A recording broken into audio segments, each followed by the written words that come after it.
आजको यो भिडियोमा हामीले ज्ञान सेवाबाट कसरी महानगरपालिकाको स्कलरशिप इन्ट्रान्स मक टेस्ट दिने भनेर बुझौँ है त। त्यसको लागि हामीले गुगलमा गएर www.gyansewa.com गरेर तपाईँले सर्च गर्नुभयो भने हाम्रो ज्ञान सेवाको वेबसाइट खुल्छ र त्यसमा पनि तपाईँले यहाँको तीनटा ह्यामबर्गरमा यो बटनमा थिच्नुभयो भने इन्ट्रान्स सेवा, नोटिस सेवा जस्ता थुप्रै ज्ञान सेवाका अरू सर्भिसेसहरू पनि देखिन्छ र त्यसमा तपाईँले इन्ट्रान्स सेवामा थिचेर बिस्तारै तल स्क्रोल गर्दै जानुभयो भने मेट्रोपोलिटन इन्ट्रान्स भनेर आउँछ एउटा सेक्सन।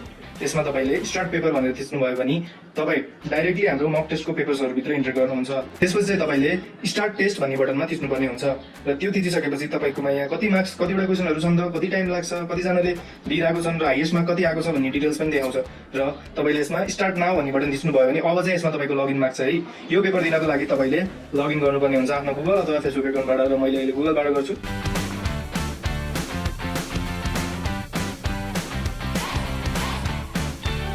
र गुगलबाट लगइन गरिसकेपछि तपाईँको एउटा फर्म खुल्छ जसमा चाहिँ तपाईँले आफ्नो फोन नम्बर राख्नुपर्ने हुन्छ,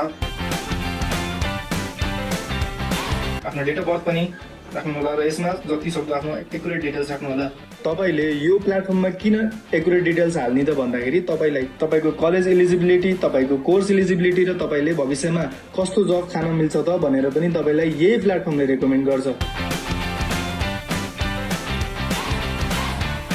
अब यहाँ त्यसपछि तपाईँको युजर एक्सपिरियन्सलाई अझै बेटर गराउनको लागि तपाईँ के कुरामा इन्ट्रेस्टेड हुनुहुन्छ भनेर यहाँ इन्ट्रेस्टेड इन भनेर एउटा सेक्सन आएको हुन्छ। अब हामीले चाहिँ ब्रिज कोर्सको लागि दिँदैछौँ भने ब्रिज कोर्स मात्र मैले चुज गर्छु र सेभ एजुकेसन भनेर सेभ गर्छु। तपाईँले फर्म भरिसकेपछि तपाईँको यहाँ माथि एलिजिबल भनेर अप्सन पनि देखाउँछ र तपाईँको पर्सनल डिटेल्सहरू पनि देखाउँछ है विथ यो सिम्बल नम्बर।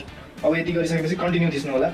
कन्टिन्यू थिचेपछि तपाईँको सिम्बल नम्बर पनि देखाउँछ। यहाँ चाहिँ हाम्रो सिम्बल नम्बर देखाइरहेको छ र यसपछि तपाईँले स्टार्ट थिच्नुभयो भने र सबै हाम्रो क्वेसन्सहरू देखाउँछन् र यसबाट चाहिँ तपाईँले माथि हाम्रो टाइमर पनि देखाइरहेको हुन्छ, फुल मार्क्स देखाउँछ र यसको सबै इक्जाम सकेपछि सबमिट गर्नुभयो भने तपाईँको रिजल्ट पनि आउँछ र तपाईँको स्कोर पनि यहाँ देखाउँछ, तपाईँ पास भन्नुभयो कि भएन भन्ने कुरा पनि देखाउँछ, तपाईँको ऱ्याङ्कहरू कति मार्क्स ल्याउनु भयो, नेगेटिभ मार्किङ कति थियो, कतिवटा एटेम्प गर्नुभयो भन्ने कुराहरू सबै डिटेल्सहरू यसमा देखाउँछ है।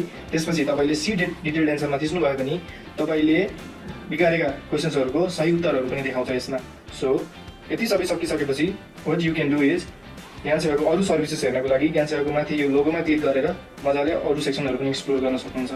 र अब ज्ञान सेवाका अरू फिचर्सको बारेमा हामीले कसरी युज गर्ने भनेर अर्को भिडियो पनि चाँडै नै लिएर आउँछौँ। त्यसैले ज्ञान सेवालाई फलो गरेर बस्नु होला है त।